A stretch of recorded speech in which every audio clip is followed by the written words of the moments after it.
It's important that the peace process is there. Hopefully it will lead to results. And if it takes too long or it is not leading to results, the best way to put pressure on the Russians is by doing two things. One is making sure that the Russians understand that the weapon flow into Ukraine will keep on going. And secondly, making sure that the economic sanctions bite, that they are effective. That's also exactly what is happening. The US and Europe working in conjunction to have the maximum impact through sanctions on the Russian economy. That's the best way to change Putin's calculus. Good morning, all of you. It's early hour. Looking forward today to host the foreign ministers of NATO. Of course, we'll be discussing the historic The Hague summit and to make sure that we implement all the decisions when it comes to someone's phone is ringing. And so to discuss the implementation of that summit, particularly when it comes to defense spending, ramping up to 5% on a credible path. Defense industrial production, we have to do much more. We are doing better, but still a lot to be done. And of course, keeping Ukraine as strong as possible in the fight today, but also to be in the strongest possible position when peace talks really start to happen in a way where this could lead to a result. And then we will also have the NATO-Ukraine Council later today, the lunch, with Andriy Sybiha, the Foreign Minister, and Kaja Kallas, the EU High Representative there, discussing, again, Ukraine. How do we make sure that Ukraine stays as strong as possible? The peace talks are ongoing. That's good, but at the same time we have to make sure that whilst they take place, and we are not sure when they will end, that Ukraine is in the strongest possible position to keep the fight going, to fight back against the Russians, but also in the strongest possible position when peace talks really get to a point where they sit at the table. Having said that, I'm open to a few questions, and then of course we'll see each other later at a full presser after the foreign ministers' meeting. Who wants to start?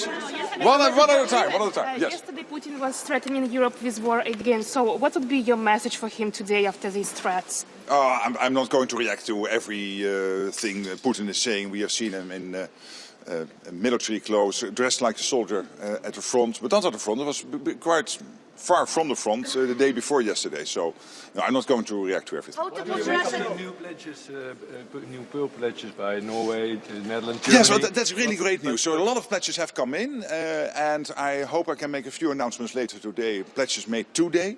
And when you look at the overall numbers, as I said yesterday, we are now at 4 billion. So that means we are really on track for the 1 billion a month, August, September, October, November. And I'm cautiously optimistic that we will reach the 5 billion for the full year. And then for next year, we need for the full year, again, a lot of money, at least 1 billion, maybe even a little bit more than 1 billion a month. It might be around 50, maybe a little bit more for the whole year. When it comes to this crucial US gear, so this is offensive and defensive, including interceptors for the air defense systems, crucial to keep Ukrainian civilians and civilian infrastructure safe. So it is really good that this flow is there, that Europeans are stepping up, and Canada, by the way, also doing a lot here. So really, really glad that this is working. Sir, let's talk about any of his team about how the talks went in Moscow last night. Well, as you know, I'm really glad that the US president broke the deadlock with Putin, started this whole peace process. It was only the US, under the leadership of President Trump, who could do this. But I don't want to comment on every step. So last night was, of course, important. There will be more steps, but you will not hear me commenting on every in-between step. We closely coordinate with the Americans what's happening, but not commenting on every step. What do you make of the rare absence of the US Secretary of State, and do you have the impression that the US are consulting enough with European allies? Oh, they are absolutely consulting enough. The teams here at NATO and Marco Rubio's team are in constant contact. I myself in constant contact with the Secretary of State.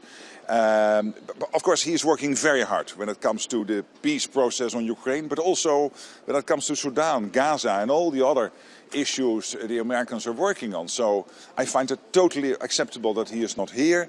Chris Lendau is here, the Deputy Secretary. I had dinner with him last night, and he will be really great at the table.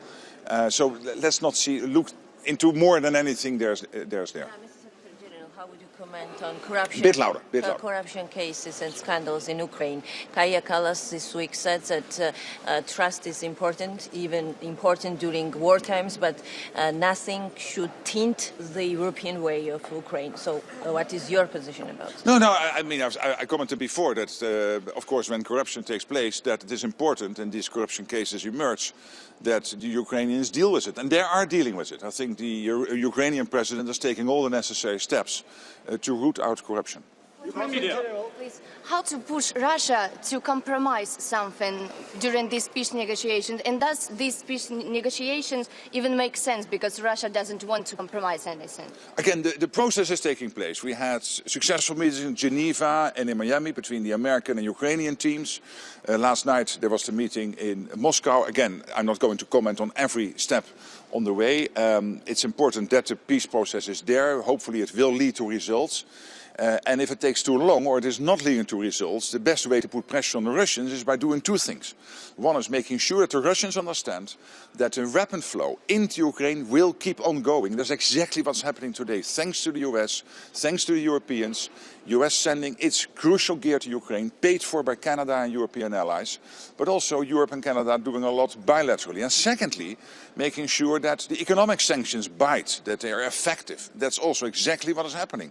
The US and Europe working in conjunction to have the maximum impact through sanctions on the Russian economy. That's the best way to change Putin's calculus. And in the meantime, of course, we hope that this will end sooner than later, because as the President of the United States has said, the meat grinder has got to stop, and I agree fully with him. Final question then. Talking about financing and supporting Ukraine, how important are the Russian frozen assets in context to keep this weapon flow you were talking about going? Yeah, but what's important is that the weapon flow and all the other support keeps on flowing, including the Danish-Lithuanian initiative of investing in the defense industrial base in Ukraine, including the Czech ammunition initiative, including all the bilateral support going into Ukraine. I commend what the Irish have announced yesterday, so I think this is all important. Of course, Ireland not in NATO, but still supporting Ukraine. Of course, the way to fund it is a debate, and I'm not going into that because this is really up to the EU, and I know the European Union is working hard at solving that issue. So thank you so much, and we'll meet again after all the meetings. Thanks.